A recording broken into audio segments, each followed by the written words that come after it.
Kicking off the list at number 10. Boiling. Whenever I get in a bath that's too hot, I think of the medieval times. I can't help it. I can't believe this was once a real thing. I get chills thinking about it. Either water or oil would be used for this ancient punishment. To die by being boiled, that was reserved for those who poisoned others. So if you have any vials of poison, toss it. Don't do it, man. Trust me. In 1531, the time King Henry VIII was running the show, they made boiling a capital punishment. So poisoning somebody back then was equal to treason. Therefore, it was agreed you should be boiled slowly in front of like a room full of people. I would say that's the worst, but I know what's also to come on this list. Number 9. Water. Taking a step away from the worst physical thing one could possibly go through, let's take a look at how far the mind will go before it too breaks. Sensory deprivation is still around today. In fact, there's many who pay for it.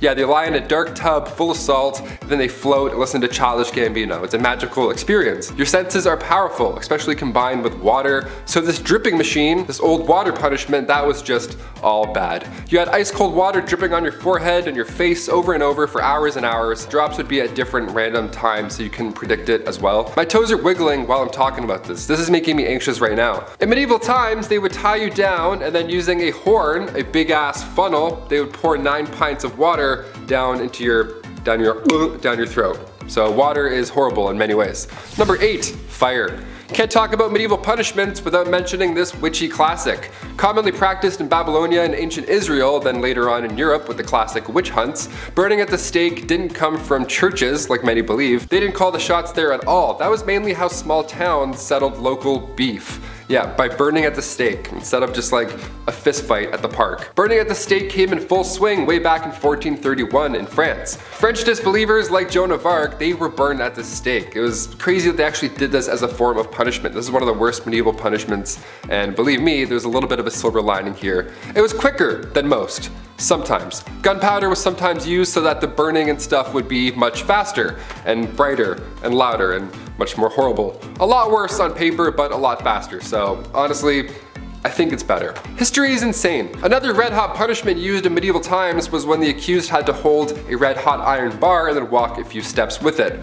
A red hot iron bar, your hands were literally toast at that point. Here's where it gets even worse though. 3 days later, the accused would come back to the court, and then when the bandages were removed, if their hands were healing, they started to heal, they were deemed innocent. They were on the path to goodness and whatever. If their hands were still in horrible condition from, say, I don't know, holding a red hot iron bar, then they were pronounced guilty. That's how the courts worked back then. Number 7, the rack. On to something not so hot and fast, but rather dull and slow. The rack is surprisingly well known. It was originally introduced to the Tower of London around 1420. The Duke of Exeter referred to this device as his daughter. What a weirdo. It's like guys who call their car like she. It's like, okay, just a little bit too close to your automobile, man. Relax. It was an open bed frame type device where your ankles were tied at the bottom and your hands were tied at the top. Already we're off to a horrible start. It was horizontal as well, and sometimes it was up. It was all bad. It would just leave you hanging by these ropes, and these ropes were slowly tightened more and more, obviously causing some problems to muscles and joints that were, holding things in place. This was done to extract information. This is also one of the worst things I've heard. Even getting tickled like this would be horrible. I couldn't even imagine. I make jokes because I'm uncomfortable. Honestly, hit that thumbs up to spread some good vibes because we're not even halfway done, folks. Number 6, molten metal. This was another form of capital punishment, and if you've seen Game of Thrones, it'll ring a familiar bell. A few of these do, actually. Yikes. Metal would be heated up in a cauldron for a long time to the point where it was liquid. It was molten metal, just a soup of minerals. Look, we said this video wasn't for the faint-hearted, and here at BumbleBee, we like to keep that promise. They would then pour the molten metal on your head, or more commonly known, they pour it down the throat of the accused. Obviously, it wasn't done as a method to extract information, it was done to brutally end someone's life. Because they're not talking after that, of course. Execution by molten metal was supposedly done to a wealthy Roman general, Marcus Licinius Crassus, back in ancient times. The metal would burn your muscles and skin, literally cooking it, and then after a few moments, it would harden. Bad, bad, not good. Number 5. Keel hauling. Not to be confused with Kegels.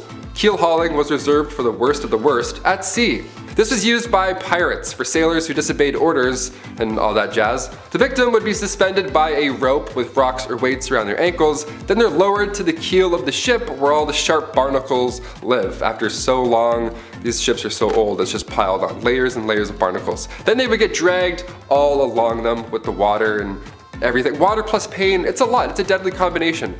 Anything to do with barnacles in the sea, no chance. I'll literally tell you anything, Blackbeard. Anything. Number 4, solitary confinement.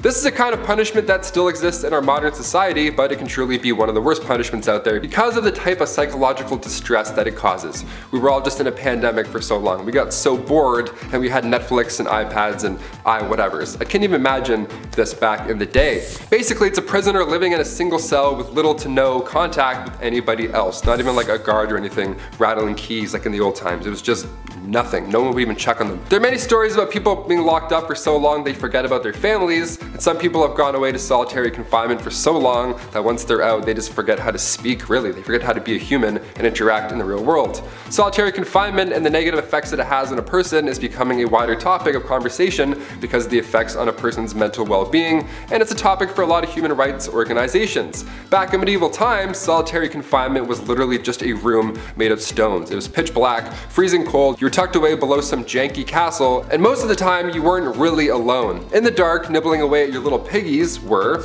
number 3, rats. Another Game of Thrones classic.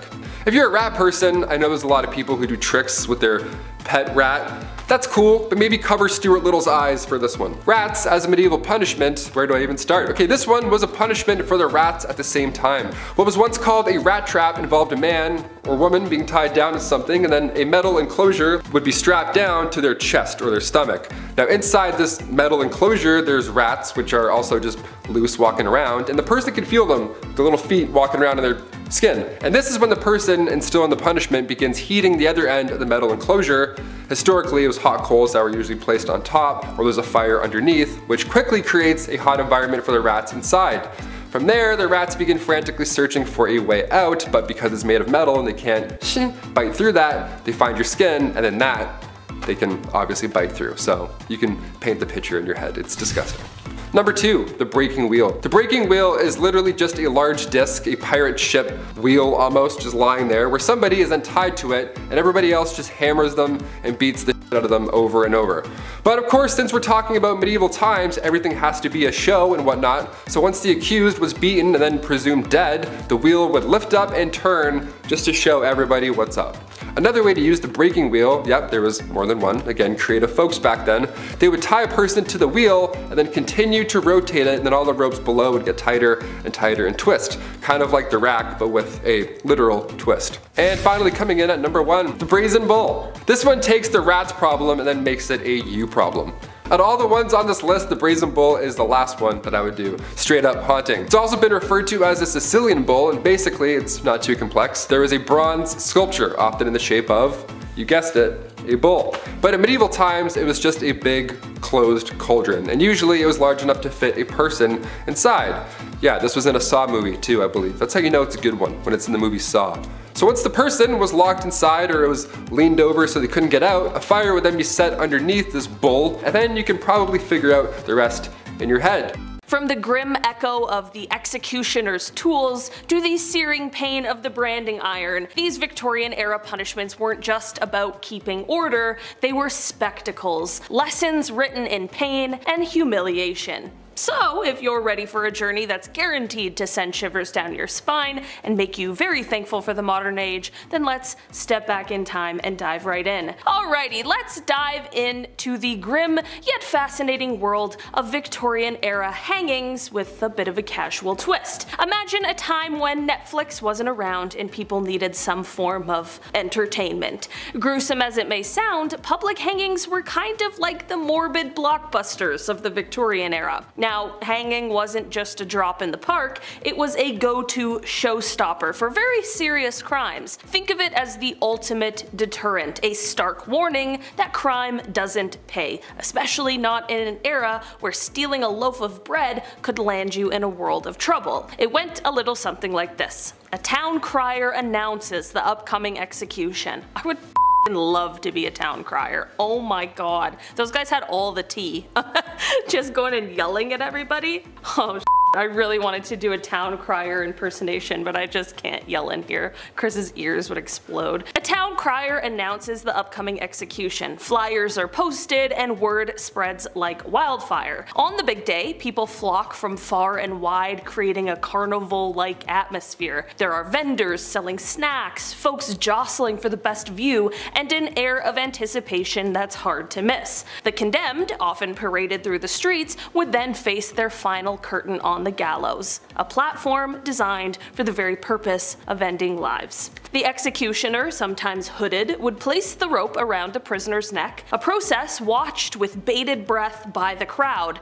A quick pull of the lever and it was all over. But here's a twist in the tale. Public executions weren't just about punishment, they were also seen as moral lessons, live action morality plays meant to instill fear and promote good behavior. Yet, the spectacle sometimes backfired. Sympathies occasionally swayed towards the unfortunate soul on the gallows, especially if the crowd deemed their crime petty or their behavior sympathetic. By 1868, Britain decided this was all a bit too much for public sensibilities and moved executions behind the solemn walls of prisons, away from the public's prying eyes and picnics. So next time you're queuing for the latest movie or binge watching a series, spare a thought for the Victorians, for whom a day out might have just involved a bit of gallows theater, complete with real life drama, tragedy, and unfortunately no encore for the star of the show.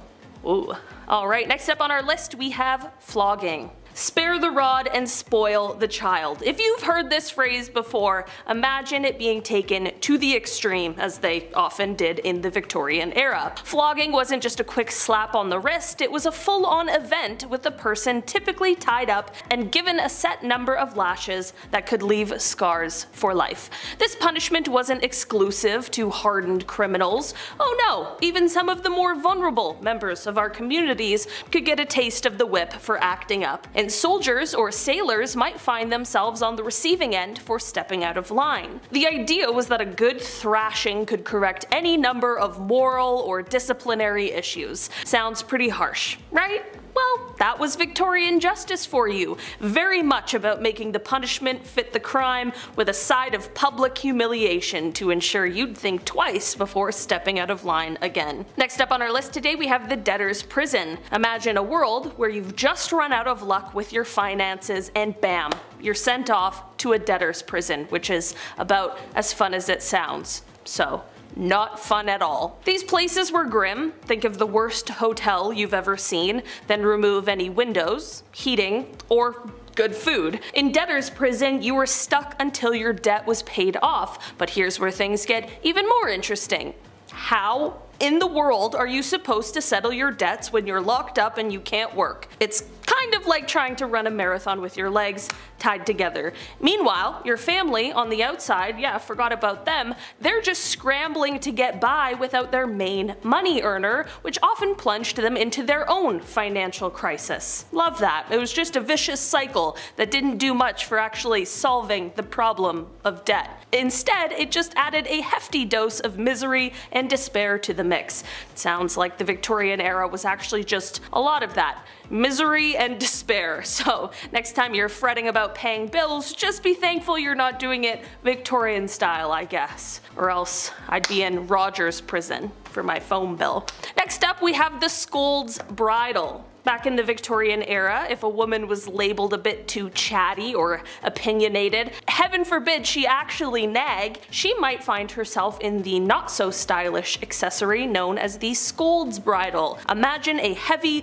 clunky metal mask clamping over your head, complete with a gag right in your mouth to put the kibosh on any further chit chat. Okay, not exactly the pinnacle of fashion or comfort, right? This contraption wasn't just about silencing, it was the 19th century version of public shaming with a generous dash of misogyny. Women were paraded around, their speech literally bridled as a warning to others that speaking out of turn wasn't just frowned upon, it was punishable. Thankfully, we've relegated such barbaric practices to the history books, but the scold's bridle remains a stark reminder of how far we've come in understanding and respecting individual rights and voices. Moving on down our list, we are talking about transportation next. Imagine you're living in 19th century Britain and things are frankly pretty bleak if you're not wearing a top hat and tails. Now imagine you've been caught stealing a loaf of bread or, heaven forbid, a handkerchief. The punishment? Well, you're not just going to the local jail, you're being shipped off to the other side of the world. Transportation meant being packed off to Australia or Tasmania, places that were as remote and alien as the moon for many Brits at the time.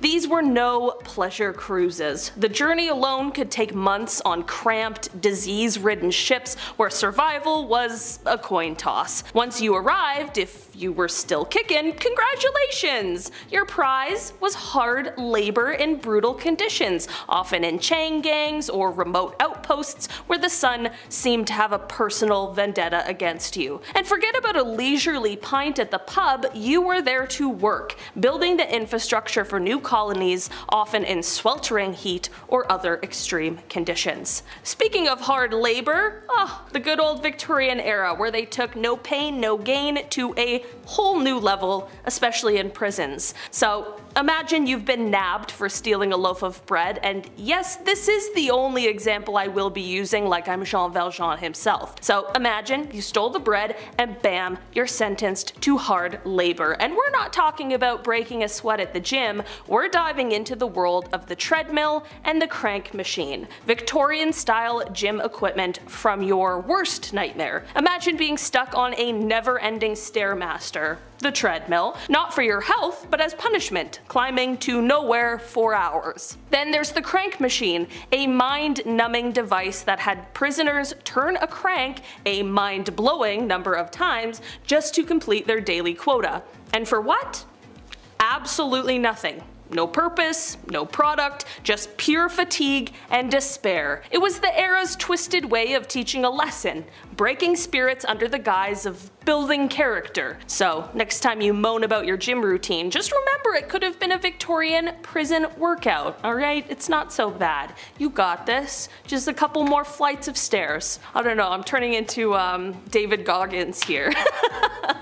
I almost called him Jimmy Goggins for some reason. I don't know where that came from. Okay, anyways. Next up on our list we have the pillory and stocks. Oh, the pillory and stocks. Imagine you're walking down the street in Victorian times and there's someone's head and hands locked up, sticking out of a wooden frame. Definitely quite the sight. This was the era's version of trending on social media, but instead of likes and shares, you get rotten tomatoes to the face. The poor folks caught in these contraptions were there for everyone to see, often in the town square, serving as a living warning against misbehaving. Passerbys weren't shy about expressing their opinions either. They'd hurl anything from spoiled veggies to less savory items, making sure the punished got their share of public scorn. It wasn't just about the physical discomfort, which was definitely no picnic mind you, but the real kicker was the embarrassment. Imagine being the center of negative attention with every local and their dog coming out to see you as the day's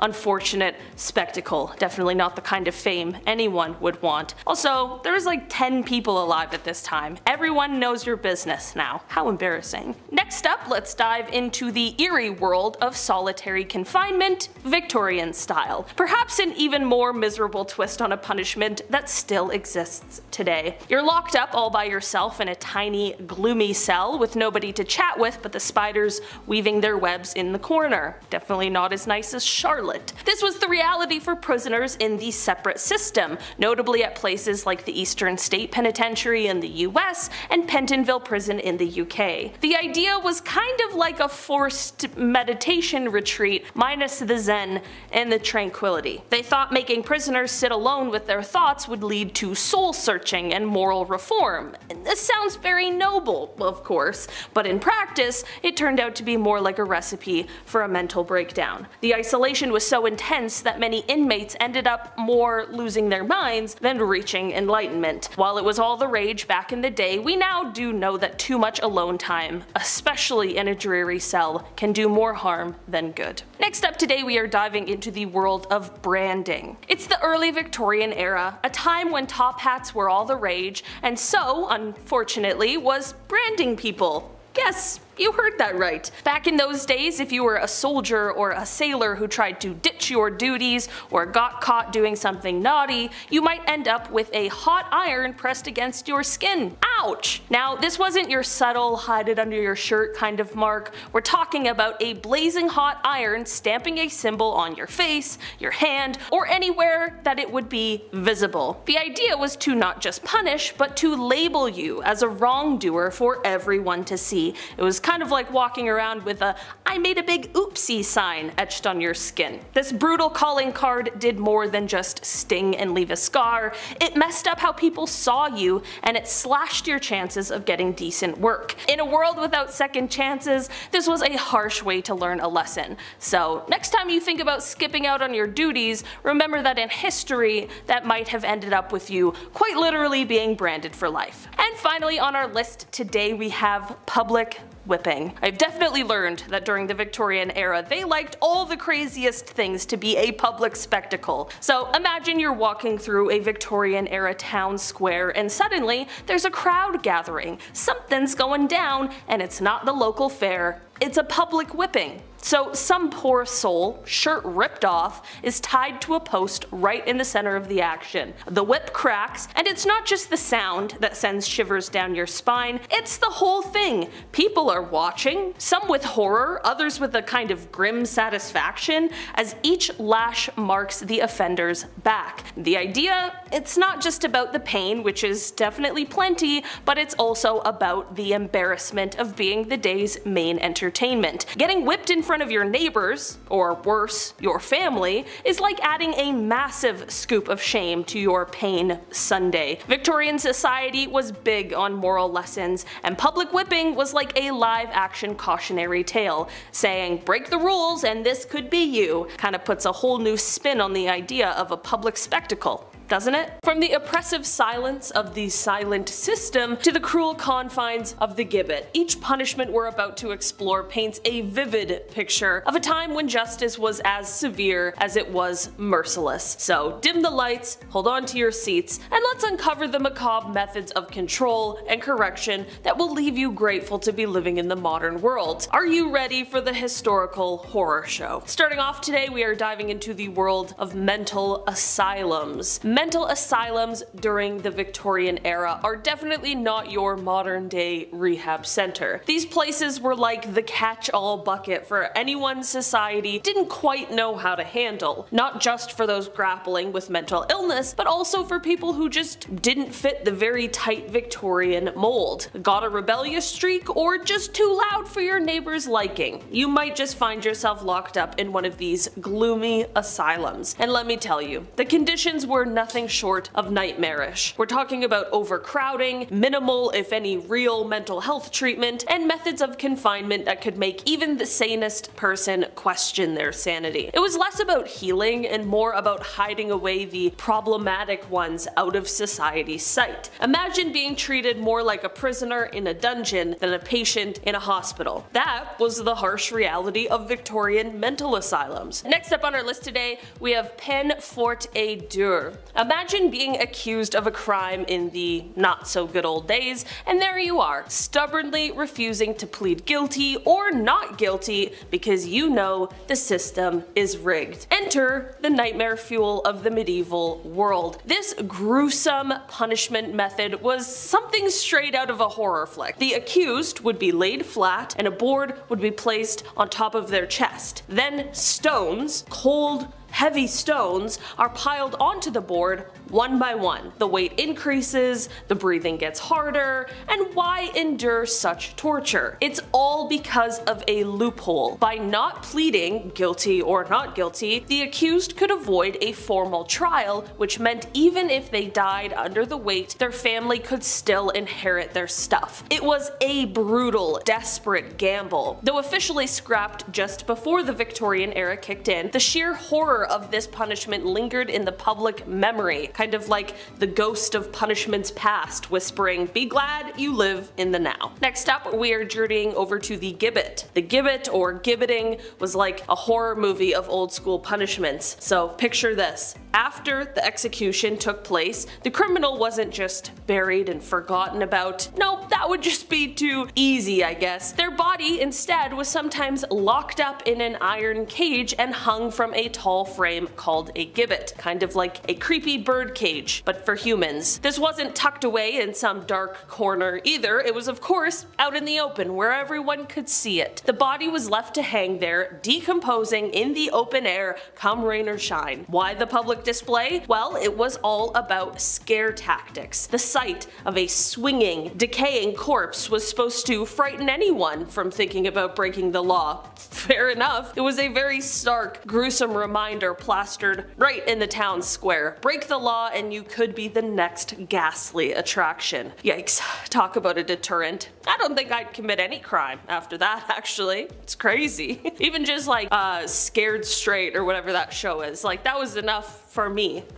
Just a real dead body hanging in the middle of the town square. So scary. Okay. I don't think I'd do well in the Victorian era, but I guess they wouldn't do well now. Imagine showing like TikTok to a Victorian child. Next up on our list today, we are talking about hulks. Before dedicated prisons became widespread, hulks were a common form of punishment. At first, hulks sounds more like something from like a pirate adventure than real life, but trust me, it was far from a swashbuckling good time. Before the days of modern prisons, these old creaky warships, stripped of their glory and no longer seaworthy, were anchored permanently in harbors to house prisoners. Imagine being crammed into the dank, dark belly of a decommissioned ship with scores of other unfortunate souls. Conditions on these floating prisons were nothing short of nightmarish. They were overcrowded, they were festering with disease, and the air was thick with despair. Prisoners were often put to back-breaking work during the day, maybe hammering away at shipbreaking or toiling in nearby docks or riverbanks, and life on a hull was just a grim, a slow, and a steady descent into misery, making it one of the punishments from the past that was as much about enduring harsh conditions as it was about serving time. Next up on our list today,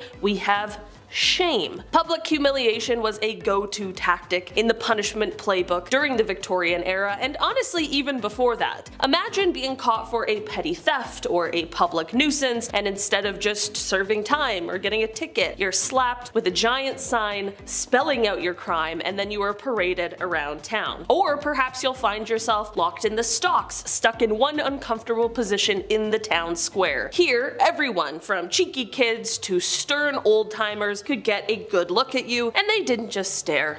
Oh, of course not. They jeered, they tossed rotten tomatoes, or worse, sometimes. It wasn't just about making you rethink your life choices, it was about showing everyone else what could happen if they stepped out of line. This kind of punishment turned lawbreakers into live lessons in morality, with a side of entertainment Victorian style. Kinda makes you glad that all you get is a parking ticket these days, right? I'm just saying, alright? Put that in the gratitude journal this morning. Next up on our list today, we have the drunkard's cloak. Speaking of shame, this was one method that definitely worked to embarrass anyone out of committing this crime, and it also showed that maybe the Victorians had a bit of a sense of humor, although a very morbid one. So imagine you're in a bustling town square and there's someone looking quite ridiculous and moving awkwardly among the crowd. This poor soul is decked out in the infamous drunkard's cloak, which is basically a barrel turned into a heavy, uncomfortable garment. Think of it as the original cone of shame, but for humans. This barrel, often with holes for the arms and head, turned public drunks into walking spectacles. Walking around in this bulky, clunky barrel made any movement a challenge and attracted all kinds of stares, snickers, and maybe even a few rotten tomatoes from onlookers. This cloak wasn't just a punishment, it was a public statement. I partied too hard, and look where it got me. Designed to shame the wearer and entertain the public, the drunkard's cloak was a bizarre blend of punishment and street theater. So next time you're thinking about overdoing it at happy hour, just be thankful you're not doing so in a time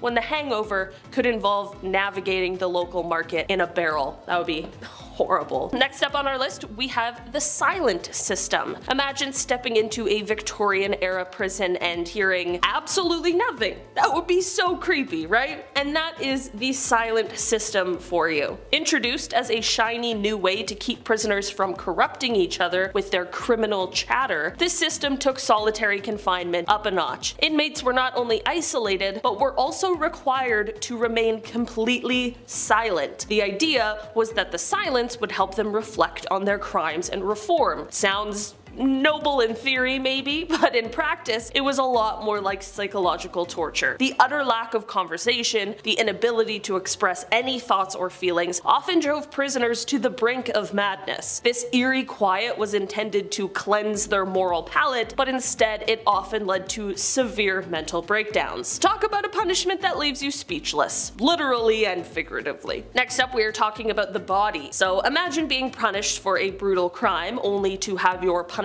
last into and after your death. It sounds kind of extreme, right? Well, back in the Victorian era, for some particularly nasty crimes, the punishment didn't just stop with their last breath. Nope, back in the day, the justice system had a bit of a flair for the dramatic and the downright macabre. So after the execution, they might prop up the criminal's body for all to see, turning it into a public spectacle. Talked about this a little bit, thinking of it as a chilling warning sign like behave or this could be you. But wait, it gets even more gruesome. Sometimes they'd even dissect the body. Yeah, I don't know why. They'd slice it open, pull it apart, often in front of an audience. This wasn't just for science, it was showbiz, Victorian style. It was like their way of saying the law had not only the power to take your life, but also to command your body after death. A reminder that the justice system held all the cards, making sure the memory of your deeds lived on as a lesson for everyone else. Next up on our list, we are talking about the shot drill. Okay, so you're in a Victorian era prison yard and there's no gym, but there's plenty of what you might call forced fitness. Enter the shot drill, a grueling exercise that could make even the toughest gym class look like an absolute walk in the park. Imagine lugging a hefty cannonball, hoisting it up to your chest with both hands, and then shuffling across the prison yard to drop it off at the other end. Sounds pretty tough, right? So now picture doing that just over and over again from sun up to sundown. This wasn't just about keeping prisoners busy or whatever, it was back-breaking work meant to drain their energy and break their spirits. The shot drill was the Victorian penal system's way of adding insult to injury, keeping you physically exhausted and constantly reminded of your captive state. Talk about a heavy day's work. Imagine doing all of that, so you gotta do all of those drills with a cannonball also, like we had nothing else, and then you gotta go inside and just be quiet after that.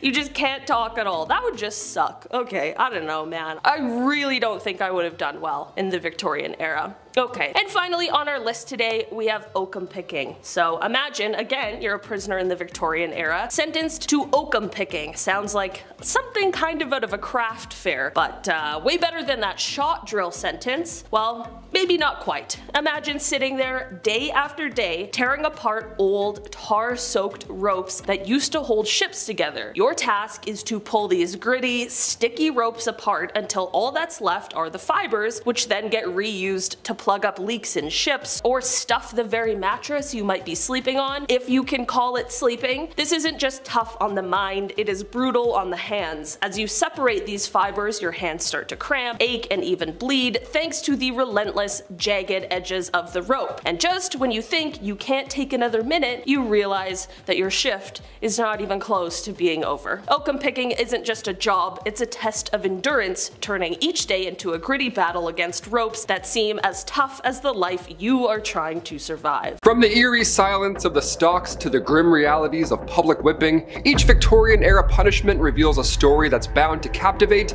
and horrify us in equal measure. Buckle up, bees, here are the 10 gruesome Victorian era punishments that will leave you disturbed. Number 10, treadmill punishment. While getting on a treadmill today can feel like a punishment in itself, back in the Victorian era, prisoners were assigned to the treadmill as a real punishment. Yeah, you can't get off this one. You would think they're only making prisoners stronger, but there is a method behind this madness. Listen up. The treadmill was invented by Sir William Cubitt in 1818. The treadmill was used not only for grinding corn, but mainly as a punishment. Corn and punishments, my two favorite things. Prisoners would step on 24 spokes of a large paddle wheel, causing it to turn. While originally intended for productive work, it quickly became a form of punishment. Yeah, somebody saw it and was like, you know what? I know how to make this awful. Get on there. The repetitive physical strain of the treadmill made it one of the most dreaded among inmates. Just thinking about a treadmill right now is making my legs shake. Let's move on. Number 9, Amelia Dyer. During the Victorian era, rapid industrialization led to urban expansion, bringing with it increased disease, poverty, and unemployment. All those fun things that make a city. By 1856, the force had expanded to include inspectors tasked with investigating serious crimes. One notable event occurred in 1896 when reading detectives apprehended Amelia Dyer. She was convicted of multiple killings, the worst of the worst, the details of which I can't even say on YouTube or else our channel will get shut down. But the number of lives Amelia Dyer has taken, historians believe that number is around 400. 400, and a lot of them are quite young, by the way. Quite young. If it weren't for the Readingborough police force and that small team of officers, who knows how many more lives would have been lost by the hands of one Amelia Dyer. 8. Transportation. In the 1800s, courts were looking for alternatives to hanging that were harsher than fines, but not as brutal as, well, being hanged. Transportation then emerged as a viable punitive option. Initiated in 1717, this practice involved sending convicts away, just sending them away to colonies, primarily in Australia at the time, where over 165,000 were transported over 80 years. Now, initially, convicts were housed on decrepit warships with a high mortality rate, of course due to unsanitary conditions, but the majority of those transported were male, ranging from quite young, again, very young, to individuals that were over 80. It could be anyone, these boats were crazy. The journey often included stops in Gibraltar, the West Indies, South America, or the Cape of Good Hope to resupply provisions before reaching various Australian settlements. To which they go, you, get out. Okay, let's do it. Number 7, the crank. Oh, the crank. It sounds easy, but you give it time. Prisoners often endured hard labor such as breaking stones or turning the crank machine, which was a handle that convicts had to turn thousands of times a day, and often for no purpose other than punishment. Yeah, it's like a wheel that'll, not a wheel, it's like a, this is a blooper, me going, it's like a, it's like those old cars where you had to roll the window down manually. It took you like 7.5 minutes. You're like, come on, I'm so hot. There we go, we found it. An example is the case of Oscar Wilde, who was sentenced to 2 years of hard labor for gross indecency. Now, his prison experience, especially the hard labor, drastically affected his health and literary productivity. So far, this one here sounds the worst. At least with the treadmill, you got a little bit stronger over time. There's some sort of payoff. But turning a crank for no reason at all, I mean, maybe your one arm would get jacked, but other than that, you're just gonna destroy your body for no reason at all. What a nightmare. The scold's bridle was a sinister instrument of public humiliation from the Victorian era. Now this one really sucked, I'm not gonna lie. We're gonna start cranking it up here, no pun intended. The device was used to punish unruly women who were accused of nagging or gossiping. Yeah, you talk to your friend, now you got the scold's bridle. Enjoy. The scold's bridle resembled an iron cage almost. The bridle enclosed the head of the accused, while some versions featured a spiked or studded plate that was inserted into the mouth to suppress speech and causing, of course, excruciating pain if the wearer attempted to continue to gossip or talk. They were often paraded through the streets and the victim was subjected to public ridicule and scorn. Yeah, scorn. You ever been scorned before? That sucks. Turning the scold's bridle into a dreadful symbol of enforced silence and societal control over women's voices and opinions. This one looks like a saw trap too. This was pretty brutal. It should have been number 1 if anything. Number 5, solitary confinement. You're grounded. And I really mean you're grounded. In the Victorian era, solitary confinement was a widely utilized form of punishment that embodied the period's harsh philosophy. Yeah, we're not cranking things. This time we're just thinking about our problems. It was known originally as the separate system, and it was designed to isolate prisoners to reflect on their crimes and ideally reform. Rather, they just went absolutely insane. Inmates were confined in small, stark cells, cut off from all human contact and external stimuli.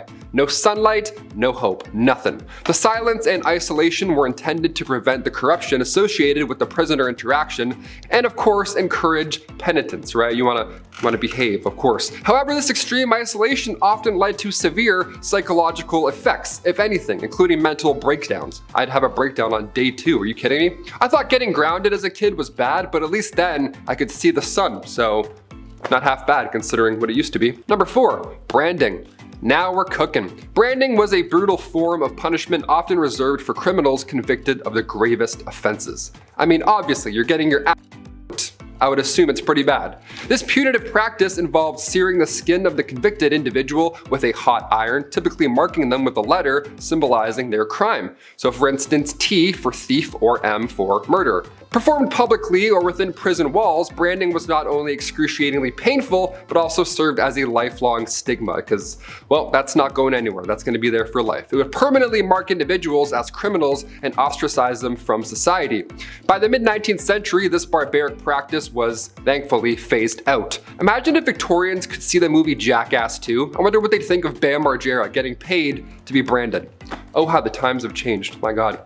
Number 3, public whipping. Public whipping was sadly a common measure in the Victorian era. It was a harsh and humiliating form of punishment. It was administered with a whip or, if you were really bad, a cat o' nine tails, which was a multi-tailed whip that inflicted severe pain. This punishment was often carried out in public squares to serve as a deterrent to others.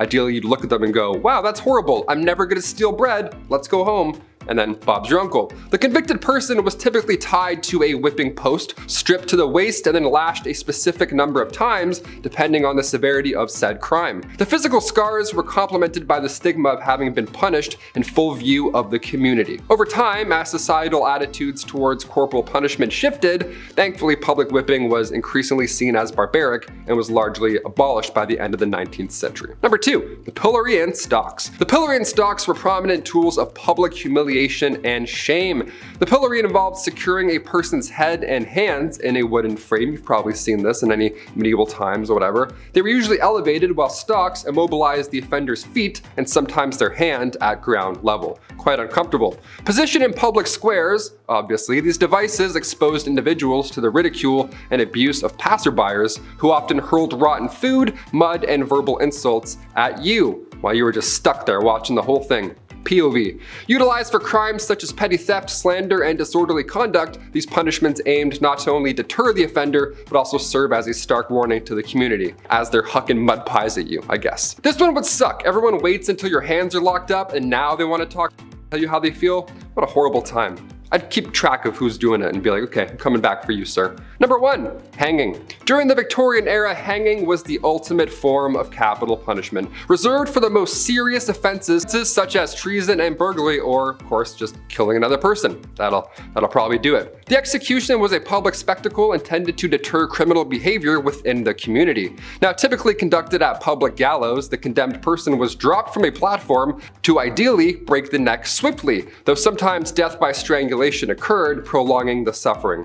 That would be the worst. My long neck, I'd be screwed. That'd be 2 breaks right there. Famous individuals who met their end by hanging include Catherine Wilson, who was suspected of multiple poisonings and then later hanged in 1862, and William Palmer, the notorious Rugeley poisoner, was hanged in 1856. And everyone watched and just ate their lunch like it was UFC. They're like, oh, this is fun to watch, bring the kids, sure, why not?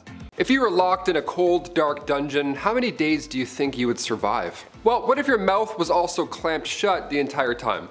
That would make it a bit harder, wouldn't it? Welcome back to BumbleBee. Here are the top 10 brutal punishments from American history that will give you chills. Number 10, ball and chain. We've all heard the phrase, the old ball and chain, but how long ago was a ball and chain actually used as a punishment? Turns out, not that long. The ball and chain was used at Folsom Prison in California in the 19th century. Now, Folsom State Prison is California's second oldest prison, long known for its harsh conditions in the decades following the California Gold Rush. Now, Now these balls and or chains were a perfect example. It was cheap, it was efficient, and it was a pretty brutal punishment. You're not going anywhere. The old ball and chain was also used in Angola prison in Louisiana until fairly recent. Now when you think about the fact that the Mississippi River is on 3 sides of that prison, a ball and chain feels like it would work 9 times out of 10. Unless you have the calves of Michael Phelps, you aren't swimming anywhere with one of these wrapped around your ankle. Number 9, stranded outside. It turns out Judge Michael Cicconetti has given out more than one unusual sentence. Why this judge gives out wacky sentences is beyond me, but here we are. In November 2005, Michelle Murray allegedly abandoned 35 kittens in 2 Ohio parks. Yeah, not 1, not 2, 35 kittens. That's horrible. Now without going into detail, these kittens obviously didn't thrive after this point of abandonment. So the judge simply asked Michelle, how would you like to be dumped off at a metro park late at night, spend the night listening to coyotes and raccoons crawling around you in the dark, and sit out there in the cold not knowing where you're going to get your next meal and not knowing when you're going to be rescued? Yeah,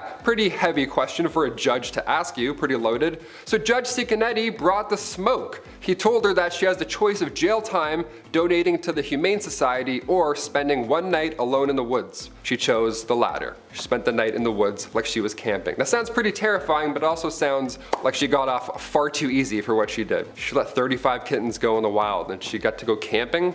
Okay, that's a bit not fair. Number 8, solitary confinement. You're grounded for a while. Get down there, you're not coming back out. Solitary confinement is the act of isolating prisoners in a small cell with minimal human contact. It was used to reform and punish, only most of the time the prisoner went insane. Yeah, sorry about that, we forgot about you. Solitary confinement was introduced in the United States in the 1700s among religious groups. See, at first, they thought that isolation with a Bible in your hands, well, they thought that would lead to rehabilitation. It didn't, they just went mad with said Bible. The practice expanded significantly in the 19th century when it was viewed as a humane alternative to prevailing methods of punishment like public floggings. However, by the early 1900s, it had lost its charm due to its high cost and the fact that it was highly unethical. It would return as a common form of incarceration during the tough on crime political period in the 1980s and 90s, but otherwise you're not going to see this anymore. Thank the Lords. I thought being grounded was bad as a kid. This sounds brutal. Number 7, the drunkard's cloak. The drunkard's cloak was a form of punishment used in colonial America for public drunkenness, as you would have guessed. Offenders were made to wear a barrel with holes cut out for their head. I almost said heads and arms. They don't have 2 heads. With a barrel with holes cut out for their head and arms, making them a spectacle of public humiliation. Now this punishment aimed to shame the individual and deter others from similar drunken behavior out and about. The last recorded use of the drunkard's cloak in America was in the early 19th century. Thank God this one's gone. That'd be pretty funny though. You walk down the street, someone wobbling, you're like, okay, he got a little crazy last night. Maybe a bachelor party? Who knows? There's 5 of them. They're all guilty. 6, tarring and feathering. Tarring and feathering was a form of public punishment, and of course, the feathers, you're quite humiliated when this happens. The offender was stripped, covered in hot tar, and then rolled in feathers. They look like a chicken, I guess. I don't know what the whole point was for this. The punishment often targeted tax collectors and other unpopular figures during periods of unrest. Tax collectors, they're like, yeah, go bathe in the tar. This is crazy. Who did this? The first recorded use in America was 1766 against British customs officer John Malcolm in Boston. He was the first. God, that would suck to be the first to get tarred and feathered. Oh my God. Imagine hearing that. I'd be like, what? You're making this up. It continued sporadically through the 19th century, with one of the last known instances occurring during the early 1900s. It didn't last long. The practice eventually fell out of use as legal systems evolved and more humane methods were adopted. In other words, we said, you know what, that's a bit much, isn't it? That's probably a bit much. We should just do something else. Number 5, the electric chair. This next one here is quite shocking. The electric chair was introduced in the late 19th century as a little bit more humane alternative to hanging. It was first used in America on August 6, 1890 to punish William Kemmler in New York. Now the method aimed to provide a quicker and less painful death. However, it has faced criticisms for its potential for causing severe pain and not being that quick. The last use of the electric chair in the US occurred on January 16, 2013, quite recent. This was after Robert Gleason Jr. was killed in Virginia via electric chair. It's horrible. I used to see it in movies growing up and I thought it was like a fake thing that maybe was in, like, Saw movies, but nope, this is how people would die. Just Horrible. Number 4. Branding. Branding involved marking a criminal's skin with a hot iron to permanently indicate their crime, often on the hand or forehead. Big differences, like here or your forehead? Are you kidding me? Can you do anywhere else but my forehead? This form of punishment dates back to ancient times and was used, of course, as a deterrent and a means of public shaming, as are all of these. In America, branding was first used in the early colonial period, using the method for crimes like theft and blasphemy. One of the last recorded instances of branding in the United States was in the early 19th century, and societal views on the punishment eventually, thankfully, evolved, and such methods were replaced by incarceration and other normal, if you want to say that, normal forms of reform. Imagine being the last guy being branded. What? You're so close. Psst, and we're done. No more. Sorry, so close. Number 3. Exile and banishment. The punishment of go away, just keep going, forever, bye. This one involved forcing offenders to leave a community or a region entirely, just get on out of here. These were common punitive measures in early colonial America, quite a popular place to start these punishments. These punishments were used to remove undesirable individuals, such as criminals or those accused of witchcraft, from society. Yeah, you're either a thief or a magician. See you later. We don't take either of those. The practice was rooted in English common law and aimed to protect the community while punishing the offender in a more chill way. One of the last notable instances of exile in America was the banishment of Mary Dyer from the Massachusetts Bay Colony in 1659 for her Quaker beliefs. Now, as the legal system evolved, exile and banishment were largely replaced by imprisonment and fines, but I don't know, I'd rather just be sent off away. That sounds way easier. You know what? Go start fresh. Just don't do it again over there. Bye. What? Alright, easy. Number 2. Pamphlet punishment. This one is very recent and it's so bizarre I had to include it in today's list. In May 2011, an Ohio couple, Grace Nash and Bruce Crawford, they both ignored flood emergency warnings and stole an unregistered raft. They then made their way to the Grand River for a hazardous swim. This was reported by CBS News, and if the headlines weren't bizarre enough here, wait until you hear their punishment. When they made it to land, they allegedly misled officials about the details of this misadventure, but eventually the couple came clean and they admitted to the whole thing, and they got a 90-day sentence in jail. Now here's the kicker. 30 days were knocked off immediately, and Ohio Judge Michael C. Canetti gave them an option to knock off the rest of their time by standing in a children's pool, wearing life jackets, and handing out water safety pamphlets during a food festival. They would stand in a pool and hand out pamphlets all day. That sounds like a great time. I don't know. Sounds like they got off easy. A food festival in May, that sounds like the best place to hang out all day. Don't ignore flood warnings or you'll be embarrassed for like 8 hours. Okay. Number 1. The iron gag. Not to be confused with the Iron Giant, the iron gag was a metal device used to silence prisoners by clamping their tongues down. Yeah, kinda hard to beg for your life when you can't talk. You have a big piece of metal in your mouth. You have the Iron Giant's finger down your throat. This horrible device was famously used in the Matthias Macumsey case from Lancaster County in 1833. See, Matthias got himself busted for manslaughter and was given the iron gag while serving time in the Eastern State Penitentiary in Pennsylvania. This case is well known because Matthias died in prison while wearing one of these. Yeah, imagine that. Your last moments and your tongue is clamped down. That's like a saw trap. That's one of the worst ways to go. History is brutal. Bad tattoos had a whole different meaning in the medieval era. In addition to tools of destruction and humiliating pain, these are some of the worst forms of punishment that made the medieval era a very scary time.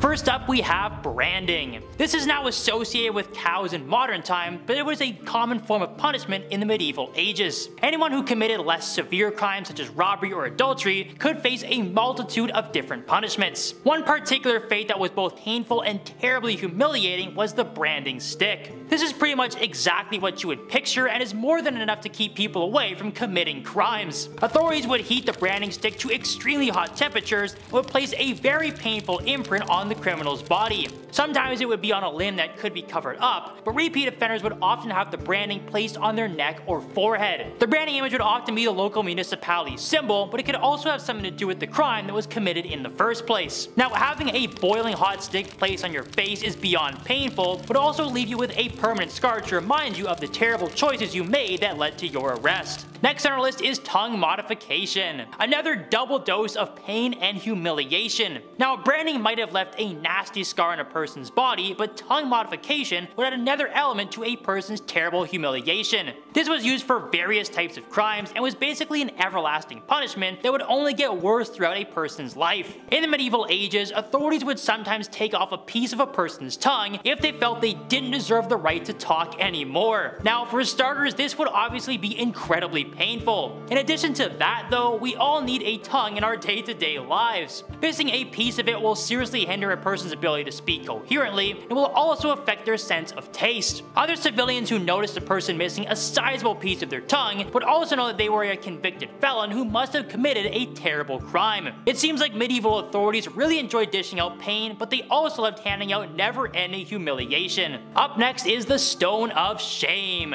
This one literally forces someone to carry around a giant stone. Now, sometimes it seems like even the smallest of crimes would have the worst punishments. Anyone who is convicted of smaller crimes such as public drunkenness would have to endure some incredibly humiliating punishments. One of the most demoralizing fates a person could receive in the medieval era was the infamous Stone of Shame. In this form of punishment, authorities would attach a person to long chains that were connected to a very heavy stone. There was no way to escape these chains without the key, so this meant the person was forced to drag the heavy stone with them everywhere they went. Not only was it completely embarrassing, but carrying that extra weight and being stuck to large chains was incredibly painful. This would often leave painful injuries that would last long after the person was released from their humiliating punishment. And while there was at least an end to the punishment, the time frames for how long a person would have to carry the stone would vary depending on the severity of the crimes. Sometimes they would only be stuck to it for a day, but others would have to carry it around for multiple weeks at a time. After that, we have the pain wheel. This was a brutal way to break multiple limbs at the same time. Now, with a name like the pain wheel, it should be pretty obvious that this tool is beyond deadly. This is something that was obviously reserved for some of the worst criminals in the land and would ultimately put a stop to them ever committing crimes again. The convicted criminals would have their hands and feet tied to a rack so the executioner could deliver the gruesome punishment. The executioner would use a blunt object to deliver crushing blows in order to break a person's legs and arms. This is one of the worst forms of punishment a person could endure in the medieval ages, and there were two different outcomes after the initial punishment was complete. Some of the criminals would be released and be forced to live with their injuries, but others would receive a much different fate. If the authorities decided that capital punishment was the better option, the executioner would deliver one last blow to the head. Thank goodness this device was left in the past. Next on our list is tattooing. This is far from the types of tattoos we're familiar with in the modern era. While this is viewed as a pretty trendy form of art today, it was often used for a far different purpose in the medieval ages. This was used as a form of punishment for many different crimes, but it was most commonly used for anyone who was caught in the act of adultery. The tattoo would often be a large letter A, and it would usually be placed on a visible body part so everyone could see that the person was unfaithful. This was of course very painful, as tattoo artists did not have the same equipment that they have today. Sharp objects like animal teeth were often used in place of needles, and the unsafe ink could also result in poisonous infections of the blood and skin. This type of punishment was also another double dose of pain and humiliation. The idea was that the person would have a very tough time finding another lover, with everyone knowing they had committed adultery. Up next are the beef tendon whips. Being smacked around by large pieces of flesh sounds like a truly nasty experience. This gross form of punishment was once again used on anyone who was convicted of the crime of adultery in the medieval ages. It seemed like the authorities really didn't care for anyone who was unfaithful to their partner, and it showed with this type of punishment. This type of torture was pretty self-explanatory, as a convicted criminal would be tossed on the ground and forced to endure a painful beating from large beef tendon whips. Now, obviously being whipped by large pieces of animal flesh is just downright disgusting, but it was also far more painful than your traditional ropes. Because the beatings would often last for a long period of time, the tendon whips would also leave some very nasty scars on a person's body. This once again meant that once the pain had finally subsided, the criminal would have to live with another humiliating reminder of the crime they had committed. After that, we have elephant trampling. Being stepped on by a 10,000-pound foot has to be one of the worst ways to go. However, some empires in the medieval era felt that this was the best way to deal with anyone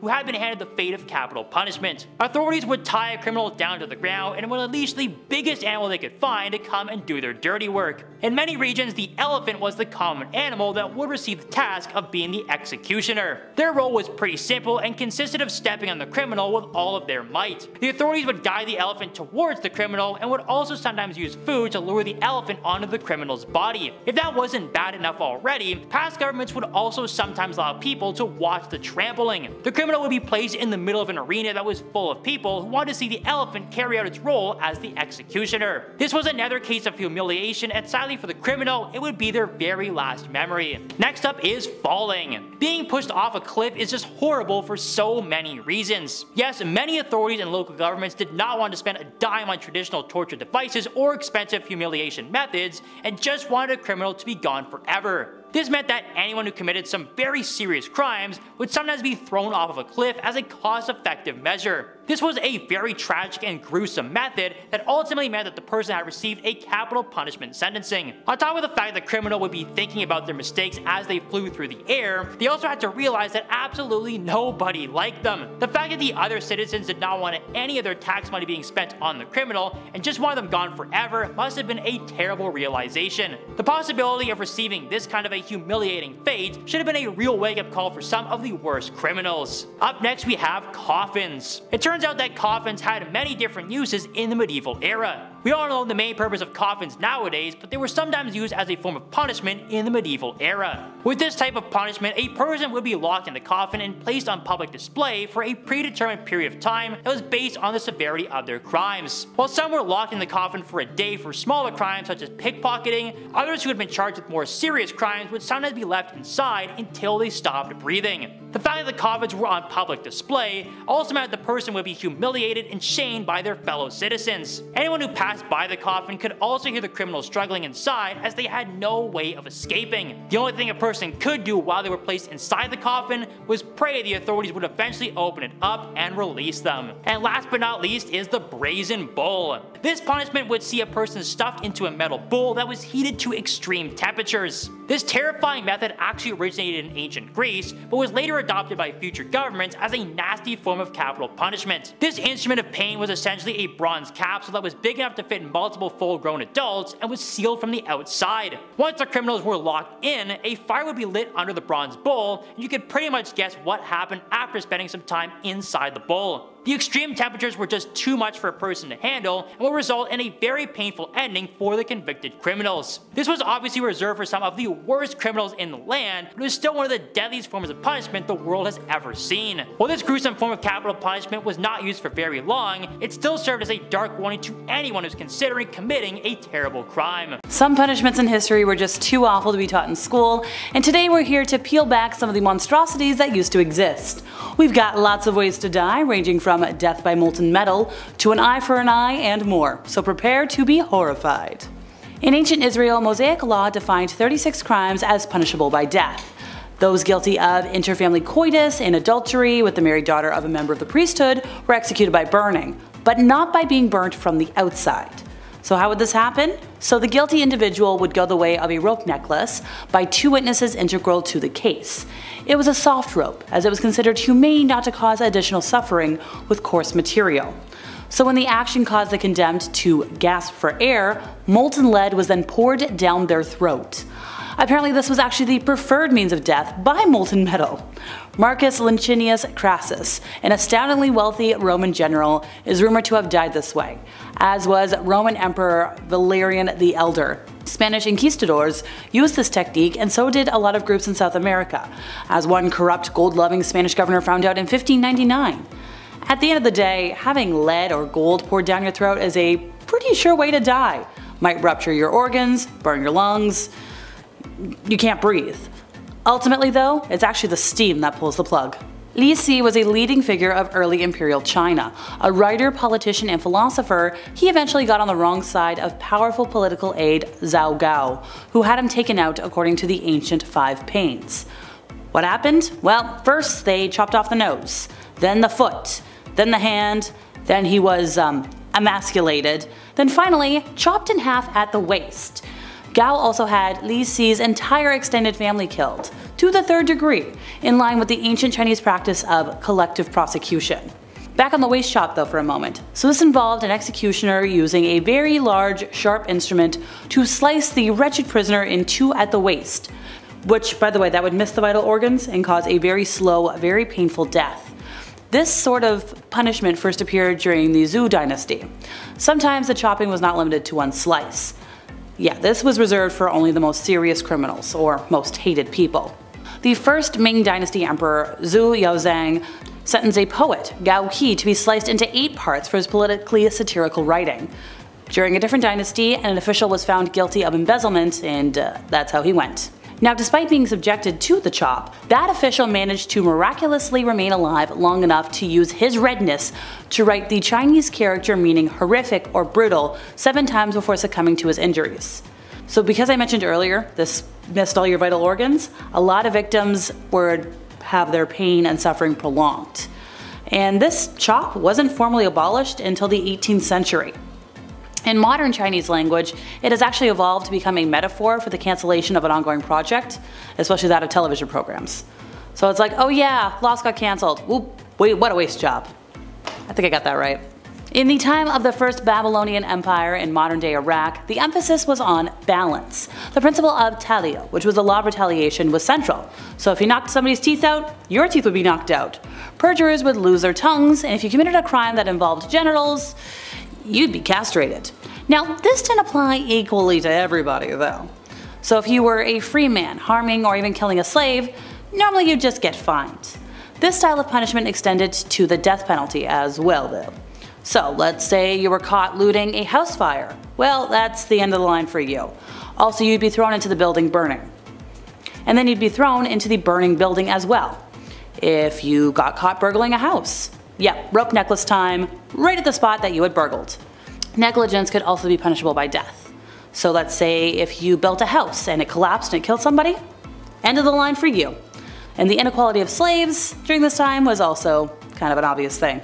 Line 218 of the Babylonian Code of Hammurabi specifies that if a surgeon kills a slave through malpractice, he only needs to restore, so replace the human being. Mithridates was a soldier who lived and fought during the First Persian Empire. Now, one time they were kind of under the influence at a royal banquet and they betrayed the confidence of the king. Now this king was now embarrassed and infuriated and ordered the most infamous punishment of the ancient world, scapism, or the boats. So according to Plutarch, writing hundreds of years later, this punishment began with the condemned being taken to a body of water and placed inside a boat. Okay, that makes sense. Another identical boat was then sealed on top of it to make sort of a shell, with the man's arms, legs, and head sticking out of the sides. He then would be force-fed honey and milk, covering his face and arms and legs with it too. And after a time in the direct sun, his face and limbs would become completely covered with flies. Suffering from a lot of bad, icky inner things in the boat, the vermin would feed on the excrement and then also start to enter the man's body and feed on that and devour him inside and out. Yeah, Mithridates apparently lasted 17 days in the boats before dying. Yeah, the merciless use of this death penalty was continued not just throughout antiquity in the Middle Ages, but also into the modern era. Like, if we want to talk about other examples, the BLOODY code system enacted in England in 1723 made over 200 offenses punishable by death, including damaging a fish pond, cutting down an ornamental shrub, and having a sooty face on a road at night. Yeah, don't cut down a shrub, folks. One of the reasons the army of ancient Rome was so successful was because it was highly disciplined, and the Romans believed that soldiers had to learn discipline the hard way. In fact, punishments used by Romans within their own military were some of the most crazy legal penalties in the ancient world. One such brutal mode of martial discipline was put forward by the Emperor Aurelian, who ruled in the 3rd century. Now, Aurelian stipulated that Roman soldiers who were guilty of having affairs with other men's wives were to be dismembered by tree branches. The condemned man would be tied upside down by their feet to 2 young tree branches, which had been forced downwards and bound together, creating incredible tension. When the trees were cut, the unfortunate fellow would be torn apart. The rebel leader Procopius went this way of death in AD 366. This method of end of life was also sometimes used in ancient Persia, which apparently was still used up until 1808. End of life by suffocation was a very common practice in ancient times. However, in the medieval period, to be specific, a very strange kind of technique was used, called mud, the glorious mud. Historians say that criminals were killed by throwing them in a pit full of stinky mud, and they would either die by drowning or by, well, lack of air. In medieval France, this was reserved for mostly unfaithful wives. For centuries in ancient China, and we touched on this a little bit earlier, there was a fate worse than death. This was known as miazu, a practice going back over 3,000 years. This was normally reserved for folks found guilty of treason. So if you ticked off the king, end of the life for you and also a lot of other people. So this was known as also the 9 kinship extermination, and this involved not just killing an individual traitor, but also their extended family. So we're talking like your parents, yes, immediate family, offspring, siblings, but then also uncles, aunts, cousins, sometimes even in-laws, depends on how many people are alive. Now the method of end of life used on most folks was, you guessed it, that slow dicing that we talked about earlier. In 338 BC, an official named Shang Yang got on the wrong side of the King of Qin and was sentenced to be killed along with his whole family. They were dismembered and off with the head. Even as late as the 18th century, there were a lot of cases of familial end of life being used against rebels and traitors, and it wasn't officially repealed by the Chinese government until 1905. Time to talk about clubbing, and not the type that involves, drinking, dancing, partying, more like a form of the end of the life. This deadly Roman punishment, known as victorian, was a penalty for cowardice. So troops who had deserted their posts or run away in battle would be bashed to death with blunt instruments by members of their unit. This harsh form of military discipline can be used for a range of other offenses by soldiers as well, including lying and stealing. This likely occurred after a successful battle, but sometimes it was done during battle. Apparently one time there was one soldier who ran away, everybody caught up to him. After a Roman failure, however, a whole cohort, so like 500 men, might have also been forced to take the blame. In these cases, several examples of which are recorded in the ancient sources, a far more severe punishment than victorian was employed, decimatio. This involved the battle commander dividing a cohort of soldiers into 10 and then asking each group to draw lots. Whatever soldier in each group who drew the shortest straw, regardless of how he'd behaved in the battle or his status, would be clubbed to death by the other 9. A famous example of the use of this is in 72 BC during the war against the slave rebellion led by Spartacus. The Roman commander, Crassus, punished some of his troops who had broken ranks and scarpered in the heat of battle. Plutarch says Crassus killed 50 of his men, but another source puts the number at 4,000. A popular form of killing and punishing folks in the classical world was chucking offenders from a height, typically from a cliff, where the community would see them paint the hard ground below red. We all saw this in Midsummer. This was just a way of getting rid of folks, and you did something bad, this is your punishment. This legal lobbing from heights was used in ancient Greece, but the ancient Romans' use of it from the famous Tarpeian Rock is more well known today. So convicts of crimes like killing somebody and a lot of other things would be launched from the rock, which then sent them down the side of Capitoline Hill in Rome to death about 25 meters below. Now this rock was used a lot for public killings, from the time of Roman kings, over 2,500 years ago to the 1st century AD. Surprisingly, considering the many different brutal methods of punishment used by the ancient Romans over the centuries, they considered this one of the worst ways to go, because there was so much shame attached.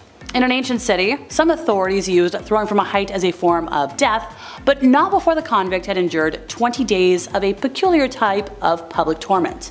So they'd be locked into a public pillory outside the town hall, and for 3 weeks they'd have to stand there, totally nude, covered in honey and milk. Why? You guessed it, dinner for the bees and flies. Then, off with the cliff, have fun, or not. And finally for today, another classical mode of killing folks, the breaking wheel. So this extremely simple device consisted of a wheel, and then you'd be tied to it, and then sometimes you get some spikes. You'd have all your limbs knocked with a club or something else, and with the turning of the wheel, all the bones in your body are going to slowly break, leading to an excruciatingly painful way to go. Number 10, the rack. The rack was a punishment device, if you want to call it that, used during the medieval ages to punish and extract confessions from individuals accused of crimes. It was pretty brutal. It was like 1 to 10 real quick. This device here consisted of a rectangular frame with a roller at each end, and of course a series of ropes or chains connecting to said rollers. The victim would then be laid on the rack with their hands and feet tied to the ropes or chains. You know where I'm going here, it's gonna suck. The rollers would then be turned, causing the victim's limbs to be stretched until they were eventually pulled out of their sockets. Yeah, the pain inflicted by the stretching was so excruciating and could cause, of course, severe injury, dislocation, or sometimes even death. The rack was a popular device used during medieval ages because it was highly effective at getting confessions. Yeah, true or false, they're probably gonna talk, they're gonna say something. However, because the victim was often left permanently disabled or disfigured as a result of the punishment, it was widely regarded as cruel and, you know, an inhumane practice. Yeah, you don't say. You can't just leave the guy's arm out of his socket because you got the truth. You can't do that, it's not fair. At least, you know, smack it back in or something. Let him go. Number 9, dunking. Dunking, also known as trial by water, but dunking sounds a bit more fun. It was a medieval method used to determine the guilt or innocence of a person accused of a crime. Again, 0 to 10, real quick, this one. The accused would be bound and then lowered into a body of water, like a dirty river or a dirty pond or something gross and disgusting. It was the Dark Ages, right? Nothing was filtered back then. And they would be considered guilty if they sank, and they were innocent if they, well, survived and floated back to the top. The belief here was that the water here would judge you. Only the purest of souls would come out and live. But if you're not pure, say you're a witch, well, you're probably gonna drown. Bad news. This practice was particularly prevalent in Europe during the Middle Ages, although it was used in other parts of the world. Dunking was often used for women accused of witchcraft or other crimes, and it was believed that the accused would be protected by God if they were truly innocent. Yeah, God's like, hey, stop drowning each other. I don't know, just an idea, maybe, that'll help. Number 8, the punishment of non-existence. This is one of my favorites. In ancient Rome, the punishment of non-existence was even worse than getting blocked today. Yeah, believe it or not, such a thing exists. Back then, they would punish the accused by erasing the memory of an individual or a group from history. Yeah, this was long-form punishment here. This was done by destroying any and all physical evidence of their existence. Statues, inscriptions, and they would ban the use of their name. Yeah, you piss off the wrong pharaoh, now you're Voldemort. You're he who shall not be named now. We're not even gonna talk about you. That's how bad it's gonna be. It was typically used to punish individuals who had committed treason or other very serious crimes against the state, but can also be applied to those who were simply unpopular with the ruling class. Yeah, if you were a dick, they just wiped you out from history. That ought to suck. Think of how many people we don't even know about today because of this punishment. It's weird when you think about it that way. Getting cancelled, but in ancient Rome, brutal. The effectiveness of this one varied depending on the circumstances. See, in some cases, it succeeded in erasing all memory of the individual or group, while in other cases, it only generated more interest in them. They're like, oh, who's this bad boy who spoke back to a pharaoh? What a hero, this guy said it. We're all thinking it, and he said it. Follow. Ancient Egypt. We'll follow him on Egyptian Pharaoh Twitter. Number 7, drawn and quartered. Okay, this gets to the nitty-gritty stuff. Here we go. Last time I mentioned this while we were talking about another punishment, so I gotta give this more time. Drawing and quartering. What does that mean? This one was a common penalty for men who were convicted of high treason in the Kingdom of England around 1352. And this one here is straight from Game of Thrones. It's pretty brutal, so if you're eating some noodles right now, just maybe put them to the side. Give that a rest for a bit. Basically, whoever the convicted was, the person would be hanged, almost to the point of them losing their life, but not quite. Now from there, they would be disemboweled into 4 pieces. The arm, the leg, well 5 really, or the head, 6. I don't know, I'm not good at math. Many pieces of you spread around. And because this simply wasn't enough for some insane reason, the pieces of you would then be displayed in prominent places across the country.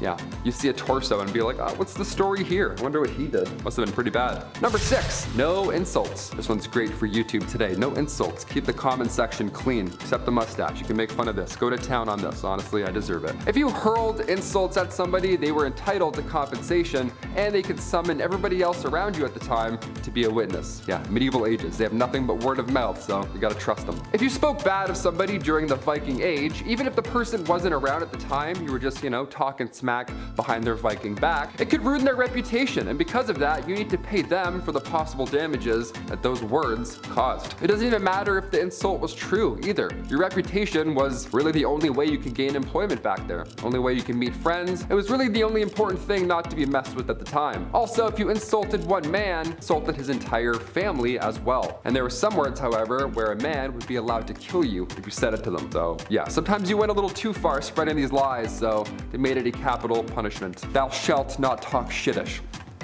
See ya. Number 5, scaphism.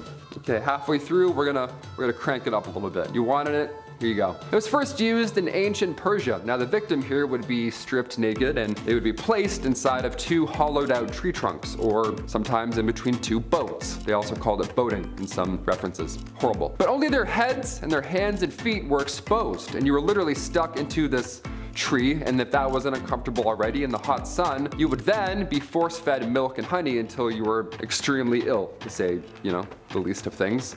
Everywhere. And of course, after all that happening in a tree trunk, as time passes, bugs and maggots would eat away at the victim's flesh, causing infections and gangrene. It gets worse, believe it or not. The process here could take days or even weeks to kill the victim, and it's gonna suck the entire time. This method of punishment was meant to be slow and painful, and of course, in typical ancient fashion, it was very public, serving as a warning, of course, to others who may commit similar crimes. Yeah, don't do that, or else you'll end up a tree. A big, stinky, horrible tree. Yeah, let's go. What you get for stealing an apple, I guess. Number 4, mozzatello. Sounds like a yummy cheese type, but it is not. No, not even close. Mozzatello was a method of capital punishment that was occasionally used by the Papal States for some of the most terrible crimes. You would hope, right? Basically, the person here who was being punished, they would be led to a scaffold that was located, of course, in the public square because, well, folks back then didn't have Netflix, they didn't have anything better to do, so they gathered the troops, headed for town, and they would watch people get punished and die all day. It was really brutal.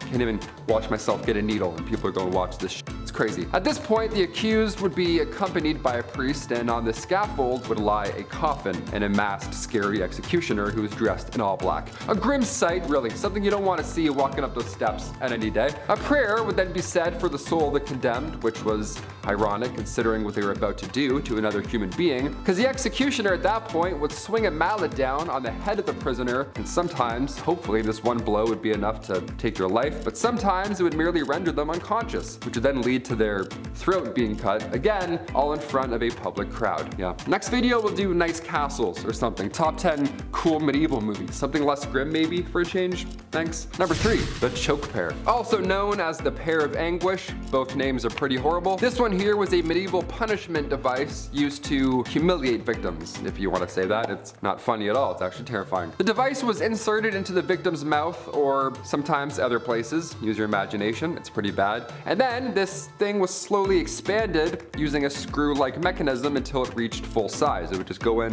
and open up. Yeah, it's pretty horrible. It sounds like something from the Saw franchise, really. If I describe it anymore, I'm gonna be sick to my stomach. This tool, device, choky pear thing, at this point, it would cause immense pain and often resulted in permanent injury or, obviously, death, especially if it's in your mouth. Are you kidding me? The choke pear was also used to extract confessions from suspects or prisoners. Now, despite its gruesome nature, the choke pear remained in use for centuries and was only officially banned in the 19th century, which is far too recent for me. People would Really? That recent? Okay. Today, examples of the device can be found in museums, so if you see something that looks like a weird looking metal pear, take a minute and reflect on these horrors. They used to punish men for homosexuality with this. Humans are disgusting. Number 2, sensory deprivation. This one was a nightmare, but in a completely different way. Nothing's going in places or nothing's getting stretched apart. It was just you and your brain, which is sometimes bad enough. Now, typically, you would confine the accused here in a dark, soundproof cell, or you'd bind their eyes and ears shut. Terrible. The goal of this punishment was to induce a state of psychological distress into the victim. Now, the idea behind sensory deprivation was that without any external stimuli, the victim here would be forced to confront their own inner demons, their own thoughts and fears would drive them crazy, leading to this sort of mental breakdown, or ideally, for the prisoner's sake here, a confession. Again, even if it's false, just say something to get out of that room. It was also believed that this punishment would be less physically damaging than other forms of punishment, but just as effective, which I have to agree with. The victim would be kept in isolation for days or even sometimes weeks with zero light, no sound, and no human contact at all. The effects of sensory deprivation can be severe. They can include hallucinations, anxiety, depression, and even psychosis. Now, in some cases, victims never fully recovered from the experience. So whether it's a shoulder popped out or your mind, something's gonna break when you leave. And finally, number 1, the blood eagle. The best/worst for last. Here we go. You mentioned it in the last one and we have to talk about it now, I guess. This was a ritual method of punishment that was detailed in late Gallic poetry. Now, in the 2 instances where this horrible punishment was mentioned, the victims here, they both happened to be members of the royal family, and they were both placed in the prone position, and they both had their ribs severed from their spine using a sharp tool. And then they both had their lungs pulled through said opening to create a sort of, well, I guess, a pair of wings. How creative. Everyone's so creative these days, I guess, you know? It's like that TikTok. Everybody's so creative. We love a creative Viking. Both instances where this insane punishment is said to have happened, both of them were accused of killing their own fathers. So I don't know what's going on over there, but quite the daddy issues, it seems. Don't do any of that at any time, I guess.